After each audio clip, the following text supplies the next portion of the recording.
მოგესალმებით. პირველ რიგში გილოცავთ ვიდეოს გადაღებას, შემდეგ კი გისურვებთ წარმატებას სხვა ტურებში. მე ვარ სამზარეულოს ომების ჟურნალისტი ილია ბერძე. ეხლა ჩვენ გადავიღებთ თქვენთან ინტერვიუს, შემდეგ კი შევად სამზარეულოში და დავამტკიცებთ თქვენი მზარეულის ნიჭებს. ახლა კი თუ შეიძლება გაგვიცანით.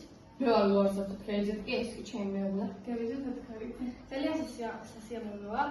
ეხლა კი თუ შეგიძლიათ მიამბეთ მიზეზის რა იყო მიზეზი თქვენი აღქმაში. ჩვენ ვერ გადაწყვეტეთ თუ ვისი არჩევნზე ჩვენ ჯობდა ბოზბაჩუჩი ხირთმა და გადაწყვეტეთ რომ დღეს ორივე მოვადოთ ჩაქაფული. ძალიან კარგი არჩევანია ჩაქაფულის პირველ ტურზე გაკეთება და ახლა კი მითხარით რა იქნება თქვენი მიზანი სხვა ტურებში გადასვლას. სხვა ტურებში ჩვენი მიზანი იქნება ერთმანეთს დავუკვირდოთ ვისი მოვადებით ჩვენ უფრო კარგია. ძალიან საინტერესოა. ზირთადად ესეთი რაღაც არ ხდება, თქვენ პირველები ხართ. ეს არის გუნდური თამაში და ძალიან გუნდში ერთმანეთს ეჯიბრებიან, თავიანთი ნიჭებით. ეს ცოტა განსხვავებულია და ვფიქრობ ეს უფრო мотиваციას მოგცემთ. შემიძლია ეს უფრო სწორია და მოკლედ ახლა შევიდეთ სამზარეულოში და დავამტკიცოთ თქვენი ნიჭები. მოგესალმებით, მე ვარ ლუარსა თქეიძე, ეს კი დაიჯენ თქეიძე. კი. მოგესალმებით, ჩვენ ვართ სამზარეულოს ომების შეფები. და მოდით გაგვასვენოთ რა წარმოგვიდგენთ. დღეს ჩვენ მოვამზადებთ ჩაქაფულს და ამისთვის გვაქვს ინგრედიენტები ხორცი, მწვანილი და ორნაირი ტყემალი. თი. ძალიან კარგია ჩაქაფული, მაგრამ რო გაითვალისწინეთ. თქვენი ნახევარი საათი ჩაი. რა ვქნა? როგორ ჩანს ჩვენი მონაწილეები ძალიან ნერვიულობენ. აბა.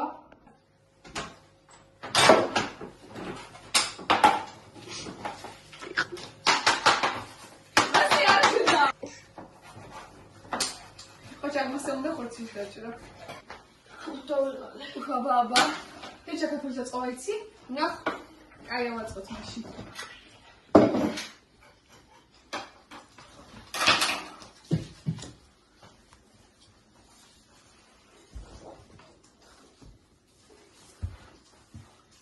მიდი ტყემალის მოვაყარე.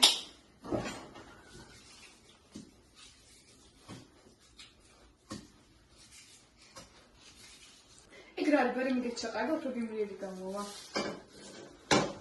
ორეს ჩაიქაფება. აბა. დარწმუნებული ხართ, რომ აქ ტემალი იყო? აბა.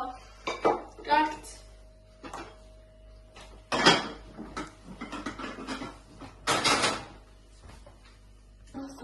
უჰუჰუ.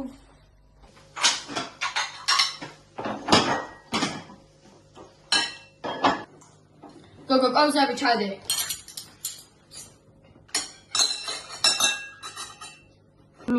და დროს თქვენი დროს ამოიწურთ. დრო და სულ თუ შეიძლება შემოიტანოთ კერძი.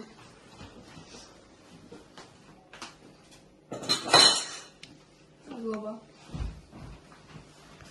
ჩვენ გავუბრიეთ ხორცი, მწვანილი და ტყემალი.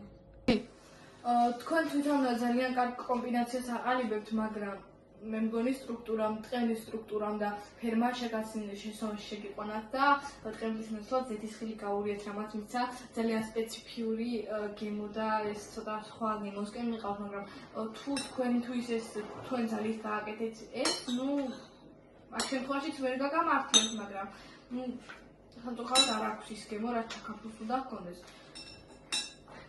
ზეთისხილი გავურიეთ, მე თან შეგეკითხეთ, როდესაც თქვენ თავგავედი ზედების დროს, ხო შეცდომაში ხო აგერიათ მეთქი ტყემალი და ზეთისხილი ერთმანეთს, მაგრამ თქვენ თავიდან მიქნით და თქვით რომ არ გვერდია და სწორად გავაკეთებთ. იცით, ხორცსაც მინდა ვისაუბროთ ცოტა, მგონი ნახევარ საათში ჩაქაფულის გაკეთება ძალიან დიდ რისკზე წახვედით, რადგან ნახევარ საათში ჩაქაფული არ მზადდება. მარტო ხორცის მოხარშოს უნდა ძალიან დიდი ხანი, თქვენ კი მაღალ ტემპერატურაზე აიყვანეთ და მალე მოხარშეთ, მაგრამ რეზინა იყო. ამიტომ თქვენ ხვდებით ალბათ რა არის ჩვენი პასუხი, ნამდვილად ვერ გადაგიყვანთ ასეთი ჩაქაფულით, მით უმეტეს თუ ასეთი ნიუანსები და მარტივი რამ გეშლება, ვერ გადაყვანთ შემდეგ ტურში. რა შეხება ვერ გადაგიყვანთ შემდეგ ტურში? ხო, რას უწევთ ჩვენს გამომზადებულ ჩაქაფულს? ბოდით, მაგრამ უკვე საკმარის მიზეზები გითხართ, ამიტომ ვერანაირად ვერ გადაგიათ. გახვიდეთ სტუდიიდან. ძალიან დიდი მადლობა.